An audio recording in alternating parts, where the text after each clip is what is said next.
এইটা হচ্ছে objective form আর এটা হচ্ছে পজেসিভ ফর্ম, আর এই পজেসিভ ফর্মটা হচ্ছে এখানে তার, ঠিক আছে। আচ্ছা এবার এখানে রিতা থেকে কিন্তু এই হারটা আসছে, তার মানে আমরা একটু বুঝে গেলাম।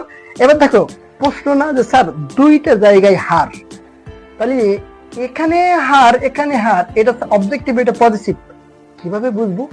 প্রশ্ন কি আসে? হ্যাঁ অবশ্যই আসে স্যার, আমার মনের মধ্যে তো প্রশ্ন অলরেডি চলেই আসছে। তাহলে আমি একটু এখানে এক্সাম্পল দেওয়ার চেষ্টা করি। তো এটা মুছে ফেলি এক্সাম্পলটা এখানে লিখি। আমি লিখলাম যে আই লাইক হার পেন, আরেকটা বাক্য লিখলাম আই লাইক হার। এখানে এই হার হচ্ছে পজিটিভ আর এই হারটা হচ্ছে অবজেক্টিভ, কারণ হারের পরে যদি নাউন থাকে তাহলে এটা পজিটিভ, আর হার যদি একা একা থাকে তখন সেটা অবজেক্টিভ।